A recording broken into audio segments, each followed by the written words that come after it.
My name is Brittany. I am 34 years old. I live in a beautiful house. The house has white fences. The garden looks perfect.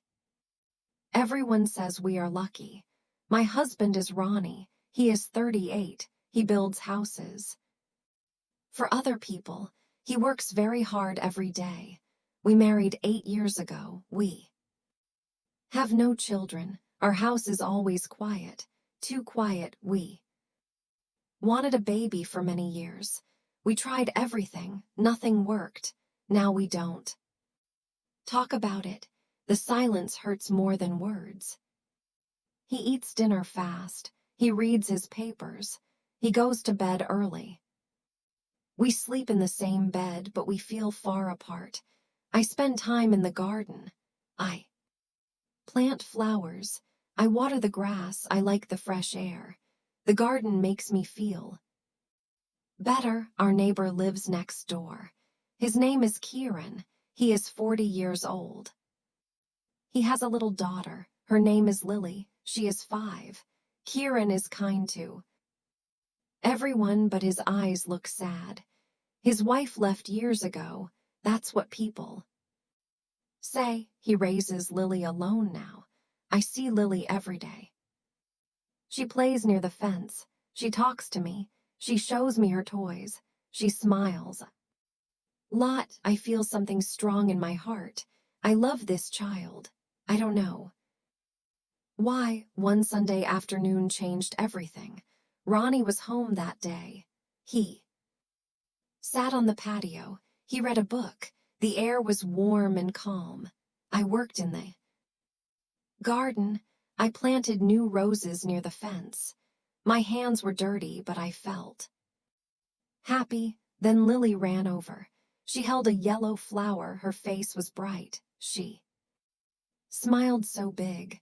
"Mommy," she shouted, "look what I found." The world stopped. Everything went silent.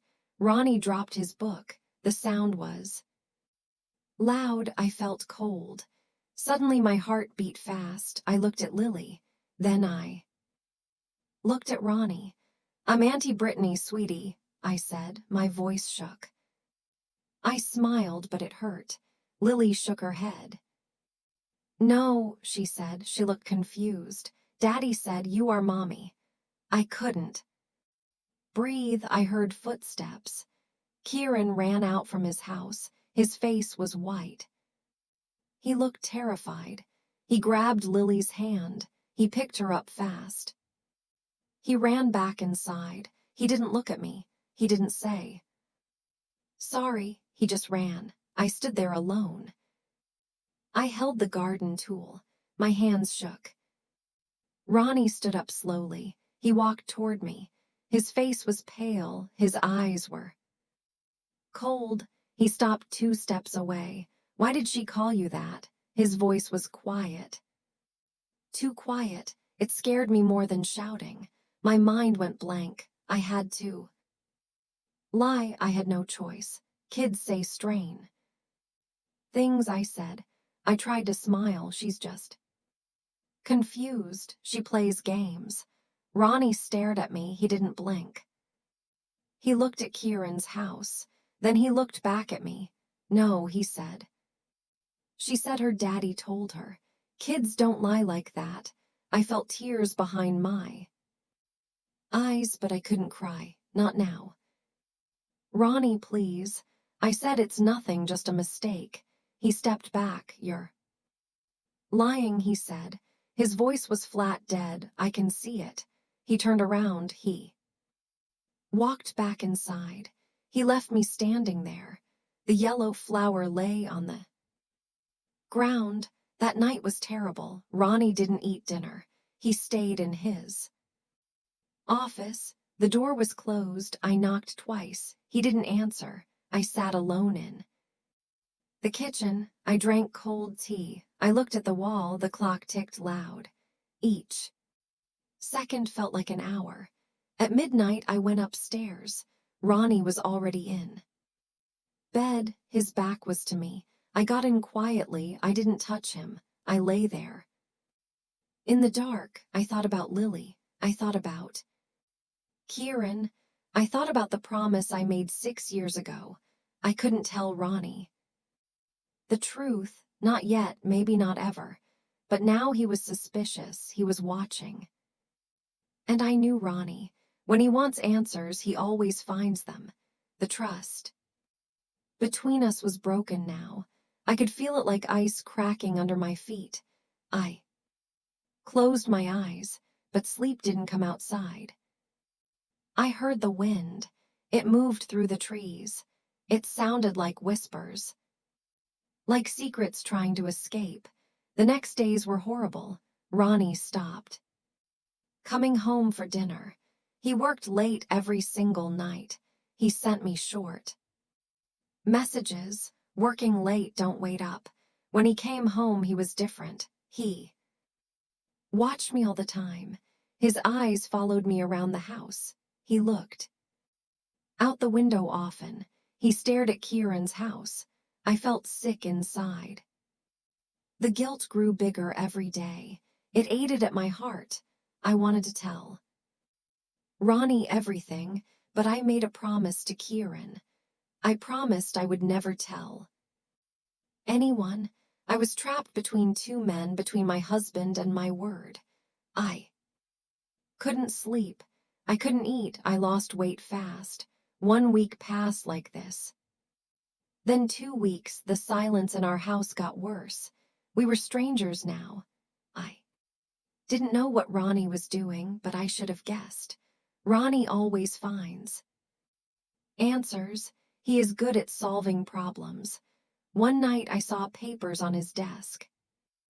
I walked closer. My hand shook. The papers were phone records, old phone records from 6 years ago. My heart stopped. I saw my name. I saw Kieran's number. There were so many calls, hundreds of them all in one year. Ronnie had found them. He was checking everything. He was building a case against me. I left the office fast. I went to the bathroom. I looked in the mirror. My face was pale. My eyes were red. He thought I cheated. I could see it now. He thought Lily was my daughter. He thought I had an affair with Kieran, but it wasn't like that. It was different, better in others. But how could I explain? The next evening, Ronnie came home early. I was making tea in the kitchen. He walked in. He threw papers on the table, bank statements, he said. His voice was cold. From 6 years ago, I looked down. I saw the payment. Money, too. A medical clinic. A lot of money. You paid for medical treatment, he said. What treatment, Brittany? What were you hiding? I couldn't speak. My throat was dry. Ronnie's voice got louder. You cheated on me. You had his baby. You gave birth to Kieran's child. And now you live next door. You watch her grow every day. Tears ran down my face. No. I said, no, Ronnie, it's not like that. The sound was loud. Explain it to me. I had to tell him. Something, not everything, but something. I never touched Karen that way. Never. Then why did she call you Mommy? Ronnie asked. His eyes were red now. He was crying too. Why all the calls? Why the money? I sat down. My legs couldn't hold me anymore. I put my face in my hands. 6 years ago came back to me. I remembered everything. The pain, the hope, the terrible choice I made. 6 years ago, Ronnie was so sad. We tried for a baby for 3 years. Nothing worked. Ronnie stopped talking to me. He stopped touching me.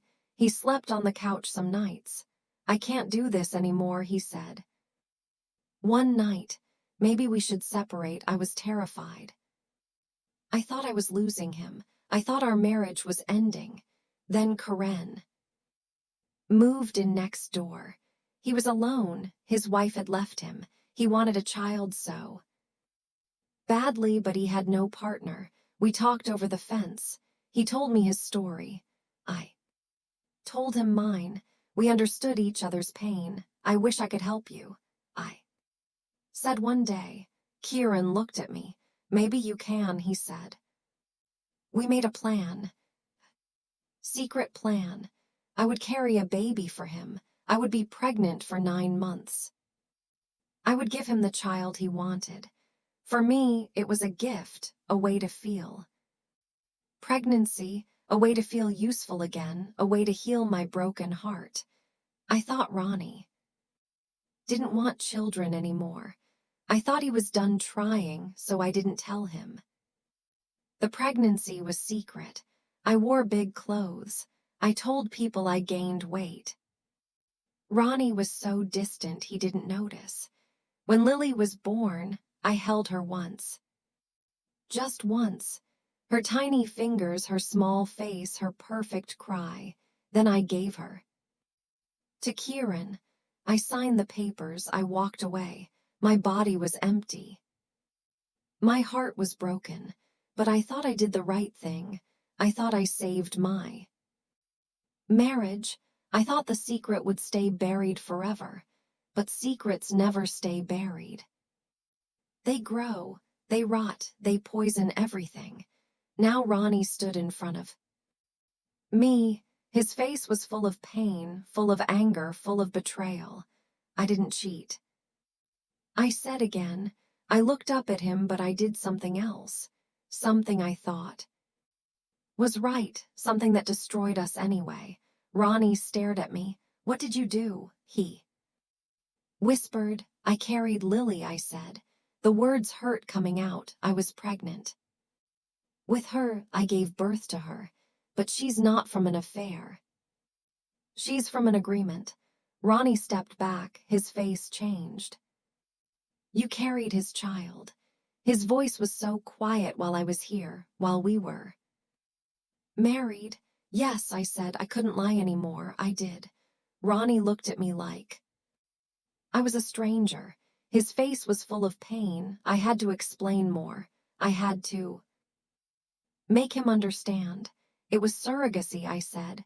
My voice was weak. I carried Lily for Kieran. I helped him have a child, that's all. That's all. Ronnie's voice was sharp. You carried a baby. How is that small? I stood up, my legs shook. She's not yours and mine, she's Kieran's daughter. I just helped him. Ronnie sat down hard. He put his head in his hands. Explain everything, he said. Now I took a deep breath. Kieran wanted a biological child. He asked me to use my egg. I said yes. I wanted to feel pregnancy once, just once in my life. Your egg. Ronnie looked up. His eyes were wide, so she's half yours. Biologically, yes, I said, but I gave her away. I signed papers. She's his daughter, not mine. Ronnie stood up fast. Why didn't you tell me? Why did you hide this? The truth hurt to say. You said you never wanted to talk about Bobby's again. Remember, after the last failed treatment, you said you were done. You said the topic was closed. Ronnie's face turned red. So you just did it without asking me. I thought you didn't want children anymore, I said. Tears ran down my face. I thought I was saving our marriage. I thought if I could help someone else, my pain would go away. Your pain. Ronnie's voice got louder. What about my pain? What about us? He walked to the window. He looked out at Karen's house. His hands were fists. You were pregnant for 9 months, while I slept in the next room, while I ate breakfast with you, while I kissed you. Good night. I couldn't speak. He was right. I lied every day for 9 months. You gave birth to a baby, Ronnie continued. His voice broke. A baby that was half you, half your blood, and you gave her away. I had to, I whispered. It was the agreement. Ronnie turned around. His face was wet with tears. You gave your motherhood to another man. You gave away what I wanted most in this world, and you never told me. I'm sorry. I said, I'm so sorry, sorry. Ronnie laughed, but it wasn't a happy sound.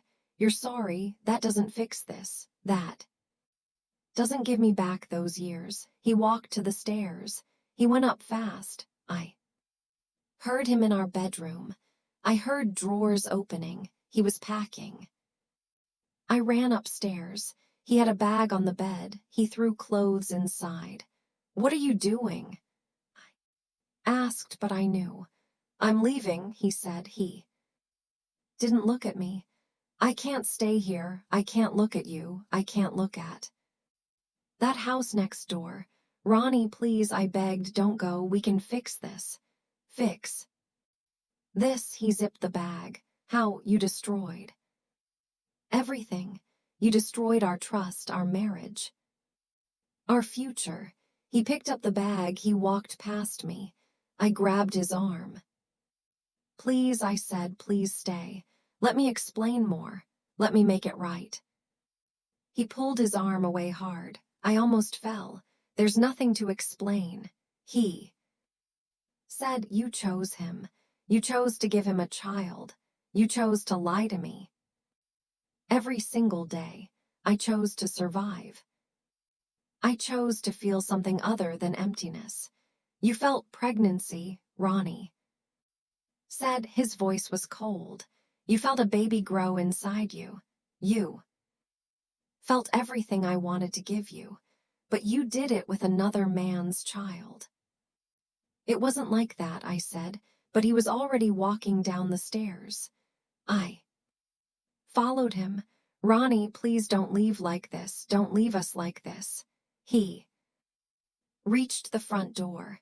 He put his hand on the handle. There is no us anymore. He said, you killed us 6 years ago. He opened the door. The night air came in.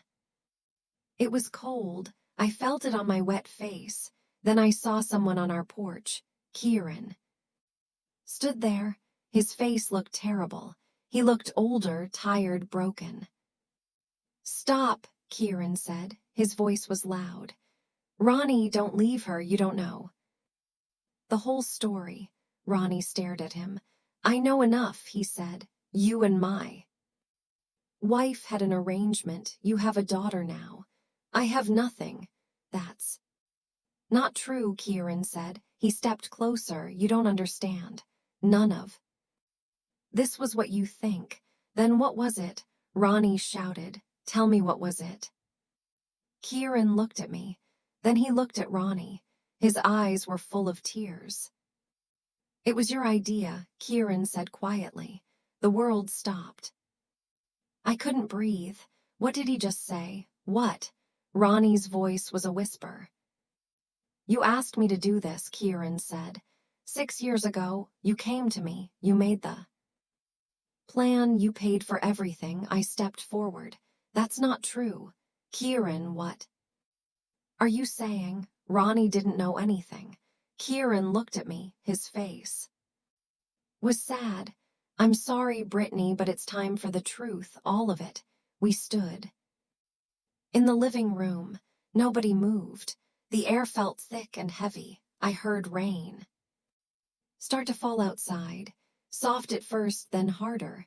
Karen looked at Ronnie. Brittany didn't do this for me, he said. She did it because you asked for it. My head spun.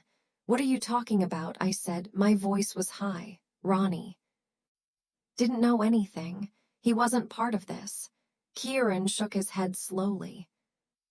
Yes, he was. He was part of everything. Ronnie stood frozen. His face was white. He didn't say a word. Tell her, Kieran said to Ronnie. Tell her the truth, or I will. Ronnie's mouth opened, but no sound came out. Kieran turned to me. 6 years ago, Ronnie got bad news, medical news. He thought he couldn't have children. The doctors told him his chances were almost zero.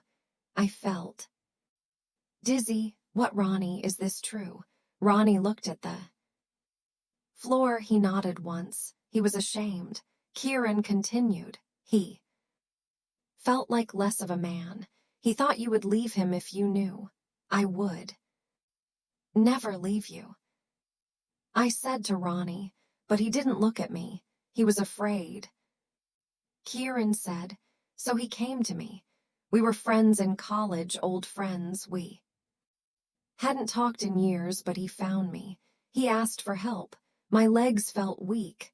I sat down on the couch. What kind of help? He asked me to move next door.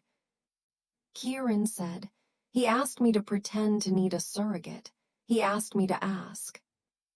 You, the room tilted. No, I said. You needed a child. You were alone. You told me that. I lied, Kieran said. His voice was soft. Ronnie paid me. He paid for the house. He paid for everything. He set up the whole plan. I looked at Ronnie. Is this true? Did you do this? Ronnie finally looked up. His eyes were red. Yes, he whispered. I did it. Why? I screamed. Why would you do that? Because I was scared, Ronnie said. Tears ran down his face. I was scared I would lose you. I couldn't give you a baby. I thought you would hate me. So you lied to me, I said. You made me carry a baby for a stranger, for a fake stranger. I wanted you to be pregnant, Ronnie said. I wanted you to feel that joy even if I couldn't give it to you myself. But you used donor sperm. Right, I asked. You told Kieran to use donor sperm. Kieran looked at Ronnie. Tell her, he said. Ronnie walked closer to me. He knelt down. He took my hands. I didn't use a donor, he said. His voice broke. I used my own sample. My heart stopped. What? The doctor said there was a 1% chance, Ronnie said. 1% that it could work. So I took that chance.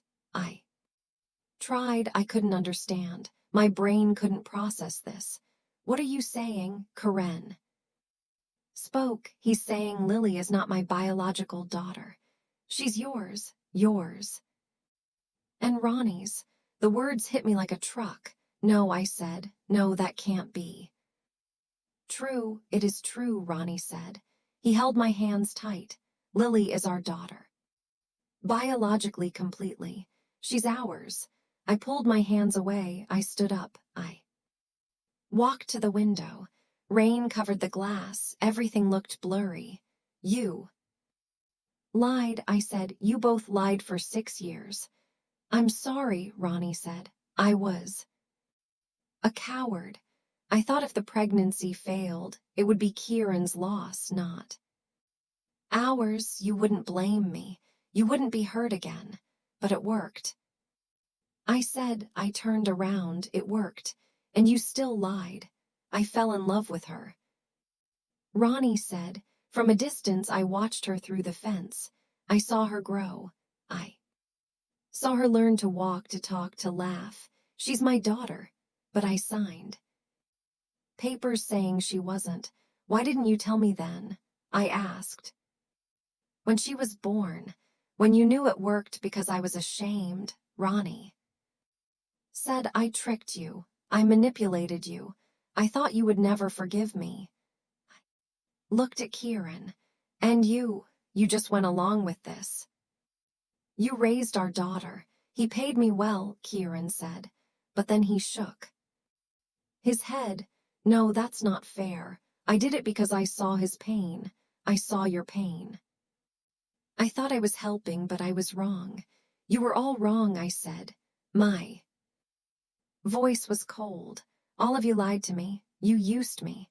You played with my life. No, Ronnie said. I know, and I'm sorry. I'm so sorry. Sorry doesn't fix this. I said sorry doesn't give me back those years. Those years with my daughter. Kieran stepped forward. That's why I'm telling you now. I can't do this anymore. Lily asks about you every day. She calls you. Mommy, she feels the connection. Kids always know. She knows, I asked. She feels it. Kieran said she doesn't understand it, but she loves you. She loves Ronnie, too. She watches him through the fence. She waves at him. She asks why you don't come over. Ronnie made a sound, a sob. He covered his face with his hands. You are her father. Kieran said to Ronnie. You are her mother, he said to me. I'm just the uncle who took care of her. The uncle who helped two scared people hide from the truth. But the papers, I said, the legal papers. They say she's yours. Papers can change. Kieran said if everyone agrees, if everyone tells the truth. I sat down again. My whole body felt numb. I have a daughter, I said. The words felt strange. I have a daughter who lives next door. A daughter I gave away. A daughter who is mine all along. Ronnie knelt in front of me again. Yes, he said, we have a daughter. And I stole 5 years from us. 5 years we could have been a family. Why now? Asked, why? Tell me now, why not next year or never? Because I saw your face. On Sunday, Kieran said, when Lily called you mommy, I saw the pain, I saw the love, I saw everything. And I knew this lie was killing all of us. The rain got louder. It hit the windows hard, like the sky was crying with us.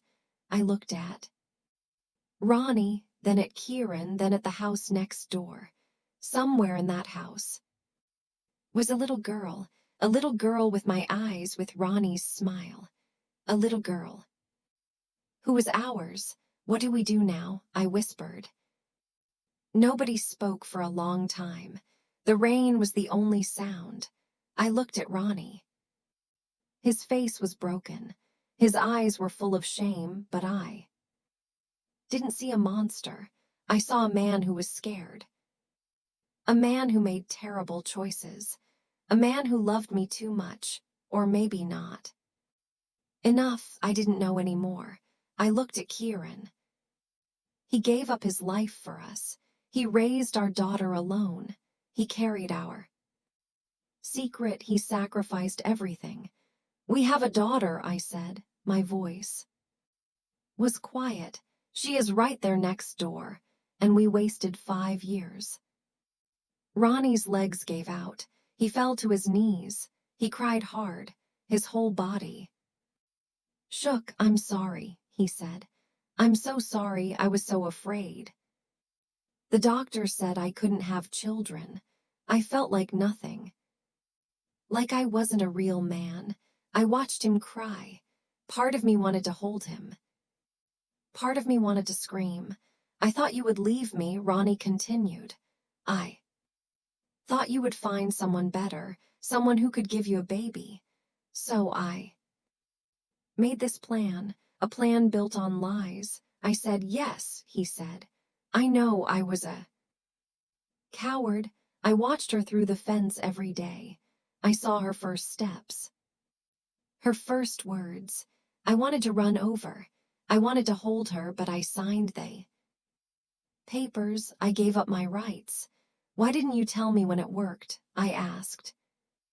When she was born healthy, because then you would know what I did. Ronnie said. You would know I tricked you. You would hate me. So you chose to let me think I gave away my baby. I said, you let me suffer that pain. And I will never forgive myself. Kieran spoke. I told him to tell you many times, but he was too afraid. And I was too deep in the lie to stop. I looked at both of them, 2 men who loved me, 2 men who hurt me, 2 men who were victims of their own fear. And I felt anger, so much anger it burned in my chest. They stole years from me, years with my daughter, but under the anger was something else. Love for Lily, for the little girl next door, the little girl with my eyes. The little girl who called me Mommy. She was real. She was mine. She was ours. And 5 years were already gone. We couldn't get them back, but we still had time. We still had a chance. We are all broken, I said. My voice was stronger. Now, you broke me, I broke you. We are all victims of fear. Ronnie looked up at me. His face was wet. I don't deserve your forgiveness, he said. Maybe not, I said, but Lily deserves her parents. She deserves to know the truth. She deserves to be loved openly. I walked to Ronnie. I knelt down next to him. I touched his face. He closed his eyes. We cannot change the past, I said. Those 5 years are gone, but we can change tonight. We can change tomorrow. How? Ronnie asked. How can we fix this? We start with truth. I said, we tell Lily, we tell everyone, we stop hiding. Ronnie grabbed my hands. Are you saying you want to try? You want to be her parents? I thought about it. Did I want this? Did I want to forgive? Did I want to move forward with a man who lied to me for 6 years? But then I thought about Lily. Her smile, her bright eyes, her little voice calling me. Mommy, I want my daughter. I said I want to know her. I want to be her mother, not through a fence, not in secret. Really, her mother. And us, Ronnie asked, can there be an us? I looked at him. I saw the boy I married, the boy who was scared, who made mistakes, who loved me in a broken way. I don't know, I said. I'm so angry at you. What you did was wrong. It was cruel. I know, Ronnie said, but I also know fear. I said, I know what it does, how it makes you do terrible things. I carried a baby in secret. I lied too. We both lied. We did, Ronnie said. I stood up. I pulled him up with me. We need time. We need to heal, but first we need to meet our daughter. Really, meet her. Kieran stepped forward. She's awake. I can hear her upstairs. She never sleeps during storms. She's scared of thunder. Thunder, I said. I looked at the window. Lightning flashed. Our daughter is scared of thunder. And I didn't know that. You can know now, Kieran said. You can learn everything starting tonight. I looked at Ronnie. Are you ready? I asked. He wiped his face. I've been ready for 5 years, he said. Then let's go. I said, let's go meet Lily. As her parents, we walked to the door. The rain was still falling. The night was dark. But for the first time in 6 years, I felt hope. Small hope, fragile hope, but hope. We crossed the porch. We walked to Kieran's door, to our daughter's door. Together, that night we sat with Lily. We told her the truth. We used simple words. We held her hands. She cried a little. Then she smiled. I knew she said, I always knew you were my mommy. The next morning the sun came up. The rain was gone. The air smelled fresh. Ronnie and I walked to the fence. Kieran was there with Lily. She wore a yellow dress. There were no lawyers that morning, no courts, no papers yet, just 3 adults who loved one child. Kieran knelt down. Lily, remember what we talked about? He asked. Lily nodded. Her eyes were bright. Ronnie stepped forward. Tears ran down his face. Happy tears. Hi, Lily, he said. I'm your daddy. Lily didn't take his hand. She ran to me first. She wrapped her arms around my legs. Mommy, she said. I picked her up. She was light. She smelled like strawberries. My daughter. Finally in my arms, he held her close. He cried into her hair. I'm sorry, he whispered. I'm so sorry. It's okay, Daddy. Lily said. She patted his face. You're here now. 6 months passed, everything changed. We fixed the papers. Lily became legally ours. But Kieran stayed close. We made a big decision. We removed the fence. We tore it down completely.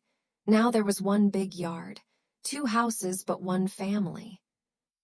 Kieran became Uncle Kieran. He lived next door. He saw Lily every day. She had 2 bedrooms, 2 safe places. People in town whispered. They didn't understand our family, but we didn't care. Every Sunday we had dinner together, all 4 of us. One big table. Tonight was Sunday. I made pasta. Kieran brought salad. Ronnie made dessert. Lily set the table. We ate together. We laughed. Lily talked about school, about her friends. I looked around the table at my daughter, at my husband, at Kieran. This strange, beautiful family. We worked on trust, on forgiveness.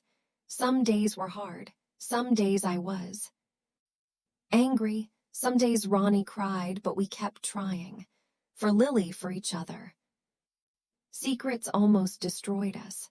Lies almost killed our family, but truth brought us back. After dinner we sat outside. The sun was setting. Lily played in the grass. She ran between the 2 houses. We did it. Ronnie said. He held my hand. We did. I said, thank you, Kieran said, for letting me be part of this. Your family, I said. You always will be. Lily ran over. Can we have movie night? She asked. Yes, we all said together. We went inside. We made popcorn. We sat on the couch. Lily sat between Ronnie and me. This was our life now. Messy. Love is not always a straight line. Sometimes it breaks. Sometimes it circles back, but if you're brave, it can heal.